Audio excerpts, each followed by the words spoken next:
Madam నమస్తే అండి. మరి ఈరోజు కూటమి ప్రభుత్వం అధికారంలోకి వచ్చి 8 నెలల్లోనే తీవ్రమైన వ్యతిరేకతని ప్రజల్లో అసంతృప్తిని సంతరించుకుంది చంద్రబాబు నాయుడు పాలన అని చెప్పి వైసీపీ నాయకులు పదే పదే ఆరోపణలు చేస్తూ ఉన్నారు. ఏంటండి అసలు గ్రౌండ్ లెవెల్లో పరిస్థితి ఏ విధంగా ఉంది? గ్రౌండ్ లెవెల్‌లో అంటే కూటమి ప్రభుత్వం వచ్చిన తర్వాత మొత్తం ఏ సమస్యల మీద అయితే ముందుకు వెళ్ళాలో అవన్నీ ఒక్కొక్కటి నిదానంగా పూర్తవుతాయి కానీ ఒకేసారి అన్నీ పూర్తి అవ్వలేవు కదండి. అది. ఏంటి మేడం ఒకవైపు డైవర్షన్ పాలిటిక్స్ చేస్తూ ఉన్నారు కూటమి ప్రభుత్వ నాయకులు అని చెప్పేసి కూడా పెద్ద ఎత్తున ఆరోపణలు చేస్తున్నారు. అందులో భాగంగానే వైఎస్ఆర్సీపీ నాయకుల మీద కానీ కార్యకర్తల మీద కానీ కేసులు పెడతా ఉన్నారని చెప్పేసి కూడా మాట్లాడుతూ ఉన్నారు. ఏంటండి దీన్ని ఎలా చూస్తారు? అంటే ఇప్పుడు వాళ్ళవి అన్ని పుట్టు పూర్వత్రాలన్నీ బయటికి లాగుతాయి. ఈ కూటమి ప్రభుత్వం వచ్చాక వాళ్ళ అవినీతిని బయటికి లాగుతున్నారు. ఇప్పుడు అది మనకి మైండ్ డైవర్ట్ చేసేసి వాళ్ళు గుట్లు బయటికి రాకుండా చెయ్యాలని ఇలాగా బురద చల్లడం ప్రారంభించారు. అది. అంటే వాళ్ళు తప్పు చేశారంటే చట్టపరంగా ముందుకు వెళ్తున్నారా లేదంటే ఏంటి అసలు ఈ కూటమి ప్రభుత్వం?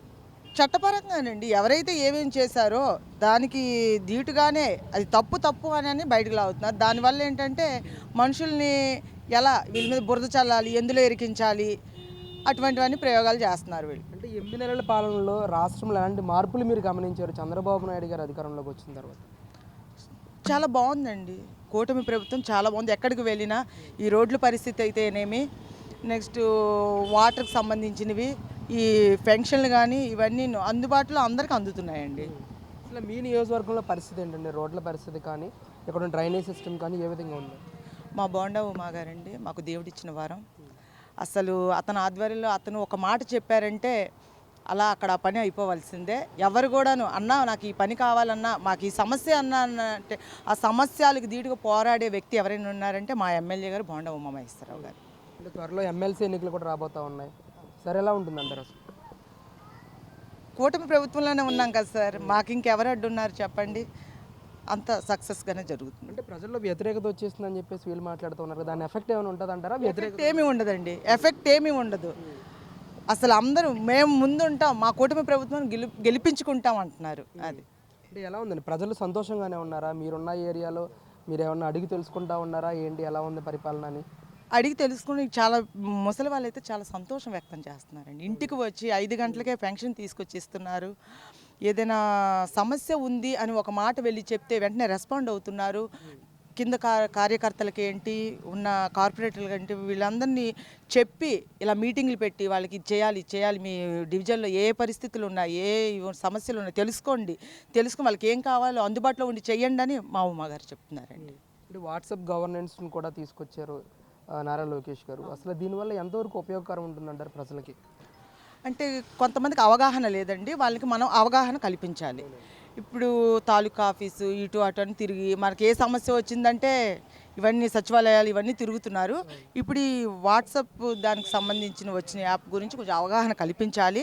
మనం ఇంటి దగ్గర ఉండి మన సమస్య ఏంటి అనేది వాట్సాప్ ద్వారా వాళ్ళకి మెసేజ్ చేస్తే మనకి దానికి డీటెయిల్స్ అవన్నీ మనకి అందుబాటులోకి వస్తాయండి. అంటే ఐటీ మినిస్టర్గా, విద్యాశాఖ మంత్రిగా 2 శాఖలను కూడా నారా లోకేష్ గారు తీసుకుని పనిచేస్తూ ఉన్నారు. ఏంటండి ఏ విధంగా ఉంది అసలు పెట్టుబడులు ఆకర్షించడంలో కానీ, ఈరోజు ప్రభుత్వ పాఠశాలలని రూపురేఖలు మార్చే విషయంలో కానీ నారా లోకేష్ ఏ విధంగా ముందుకెళ్తున్నారు? చాలా బాగా పనిచేస్తున్నారండి. మొన్న ఇక్కడ అన్న క్యాంటీన్ కూడా ఓపెనింగ్ అయ్యింది రాధానగర్లో. అసలు పిల్లలు చాలా సంతోషపడుతున్నారు. వెంటనే సీసీ కెమెరాలు కూడా మాకు ఈ ప్రాబ్లం ఉందని అంటే అది ఈవినింగ్ కల్లా అది సీసీ కెమెరాలు అవన్నీ ఏర్పాటు చేశారు. అసలు తిరుగులేదండి మా ప్రభుత్వానికి, కూటమి ప్రభుత్వానికి అసలు ఏలెత్తి చూపించే అర్హత ఈ వైసీపీ ప్రభుత్వానికి లేదు.